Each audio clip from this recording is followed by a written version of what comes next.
Hi friends, ಎಲ್ಲರಿಗೂ ನಮಸ್ಕಾರ. Welcome back to Monisha's kitchen. ಇವತ್ತಿನ ರೆಸಿಪಿ ನರ್ಗೀಸ್ ಮಂಡಕ್ಕಿ ಮತ್ತು ಅದರ ಜೊತೆಯಲ್ಲಿ ಮೆಣಸಿನಕಾಯಿನ ಬೋಂಡ. ಈ ಮಳೆಗಾಲದಂತೂ ತುಂಬ ಚೆನ್ನಾಗಿರುತ್ತೆ ಸಂಜೆ ಸ್ನ್ಯಾಕ್ಸಿಗೆ. ಬನ್ನಿ ಹೇಗೆ ಮಾಡೋದು ಅಂತ ನೋಡೋಣ. ಫಸ್ಟ್ ನಾನು ಈರುಳ್ಳಿನ ಸಣ್ಣದಾಗಿ ಕಟ್ ಮಾಡ್ಕೊಳ್ತಾ ಇದ್ದೀನಿ. ನಾನಿಲ್ಲಿ 2 ಈರುಳ್ಳಿನ ಕಟ್ ಮಾಡ್ಕೊಳ್ತಾ ಇದ್ದೀನಿ. ಮತ್ತು ನಿಮಗೆ ಹಸಿಮೆಣಸಿನಕಾಯಿ ಎಷ್ಟು ಬೇಕು ಖಾರ ನೋಡ್ಕೊಂಡು ಸಣ್ಣದಾಗಿ ಕಟ್ ಮಾಡ್ಕೊಳ್ಬೇಕು. ಮತ್ತು ಒಂದು ಸ್ವಲ್ಪ ಬೆಳ್ಳುಳ್ಳಿನ ಜಜ್ಜಿ ಇಟ್ಕೊಳ್ತಾ ಇದ್ದೀನಿ. ನೋಡಿ, ಕರಿಬೇವು ಸೊಪ್ಪು ಮತ್ತು ಬೆಳ್ಳುಳ್ಳಿ, ಹಸಿಮೆಣಸು ಮತ್ತು ಈರುಳ್ಳಿನ ಎಲ್ಲದನ್ನು ಸಣ್ಣದಾಗಿ ಕಟ್ ಮಾಡಿ ಇಟ್ಕೊಂಡಿದ್ದೀನಿ.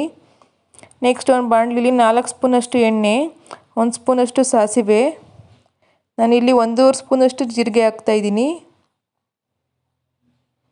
ಮತ್ತು ಸ್ವಲ್ಪ ಕರಿಬೇವು ಮತ್ತು ಜಜ್ಜಿ ಇಟ್ಕೊಂಡಿರುವಂತಹ ಬೆಳ್ಳುಳ್ಳಿ ಹಾಕಿ ಒಂದು ಸ್ವಲ್ಪ ಬೆಳ್ಳುಳ್ಳಿ ಹಾಕಿ ಸ್ವಲ್ಪ ಫ್ರೈ ಮಾಡಬೇಕು, ಹಸಿ ವಾಸನೆ ಹೋಗೋದಕ್ಕೋಸ್ಕರ ಬೆಳ್ಳುಳ್ಳಿದು. ನೆಕ್ಸ್ಟ್ ನಾನು ಮತ್ತು ಈರುಳ್ಳಿ ಮತ್ತು ಹಸಿಮೆಣಸಿನಕಾಯಿ 2 ಒಟ್ಟಿಗೆ ಹಾಕ್ತಾಯಿದ್ದೀನಿ, ಯಾಕೆಂದರೆ ಎಣ್ಣೆಲಿ ಫ್ರೈ ಆಗುತ್ತೆ. ಸ್ವಲ್ಪ ಫ್ರೈ ಆದರೆ ಸಾಕು. ನೋಡಿ, ಇದು ಫ್ರೈ ಆಯಿತು.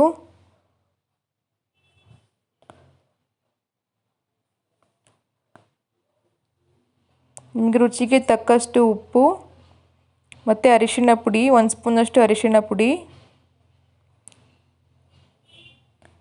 ಹಾಕಿ ಮಿಕ್ಸ್ ಮಾಡಿದ್ರೆ ರೆಡಿ ಆಯಿತು, ಒಗ್ಗರಣೆ ರೆಡಿ ಆಯಿತು ನರ್ಗೀಸ್ ಮಂಡಕ್ಕಿಗೆ.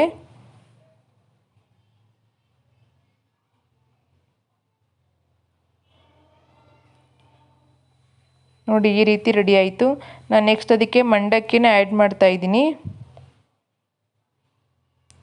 ನೋಡಿ, ಮಂಡಕ್ಕಿ ಹಾಕಿ ಕಲಸಿದ್ರೆ ಆಯಿತು ಒಗ್ಗರಣೆ ಜೊತೆಯಲ್ಲಿ. ನೀವು ಬೇಕಾದ್ರೆ ಹಸಿ ಕೊಬ್ಬರಿನೂ ಹಾಕ್ಕೊಬೋದು, ನಾನು ಹಸಿ ಕೊಬ್ಬರಿ ಆ್ಯಡ್ ಮಾಡ್ತಾಯಿಲ್ಲ. ಮತ್ತು ನಾನು 3 ಸ್ಪೂನಷ್ಟು ಕಡಲೆ ಪುಡಿ ಹಾಕ್ತಾಯಿದ್ದೀನಿ, ಅಂದರೆ ಹುರ್ಗಡ್ಲೆ ಪುಡಿ ಹಾಕ್ತಾಯಿದ್ದೀನಿ. ನೀವು ಎಷ್ಟು ಬೇಕು ನೋಡಿ ರುಚಿಗೆ ಹಾಕ್ಕೊಳ್ಳಿ. ನಾನಿಲ್ಲಿ 3 ಸ್ಪೂನಷ್ಟು ಹಾಕಿದ್ದೀನಿ. ಮತ್ತು 2 ಸ್ಪೂನಷ್ಟು ಸಕ್ಕರೆ ಪುಡಿ ಆ್ಯಡ್ ಮಾಡ್ತಾಯಿದ್ದೀನಿ. ಸಕ್ಕರೆ ಪುಡಿ ಮತ್ತು ಕಡಲೆ ಪುಡಿ ಹಾಕಿದ್ರೇ ಚೆನ್ನಾಗೋದು ನರ್ಗೀಸ್ ಮಂಡಕ್ಕಿಗೆ, ಇಲ್ಲಾಂದರೆ ಒಗ್ಗರಣೆ ಹಂಗೆ ಚೆನ್ನಾಗಾಗೋದಿಲ್ಲ. ನೋಡಿ, ಇದು ಮಂಡಕ್ಕಿ ರೆಡಿ ಆಯಿತು.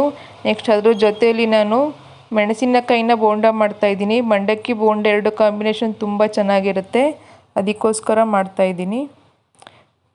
ಈ ರೆಸಿಪಿ ಇಷ್ಟ ಆದರೆ ಪ್ಲೀಸ್ ಲೈಕ್ ಮಾಡಿ, ನನ್ನ ಚಾನಲ್ನ ಸಬ್ಸ್ಕ್ರೈಬ್ ಮಾಡಿ, ನಿಮ್ಮ ಫ್ರೆಂಡ್ಸಿಗೂ ಶೇರ್ ಮಾಡಿ ರೆಸಿಪಿನ. ಈ ರೆಸಿಪಿ ಇಷ್ಟ ಆದರೆ ಪ್ಲೀಸ್ ಎಲ್ಲರೂ ಲೈಕ್ ಮಾಡಿ. Thank you.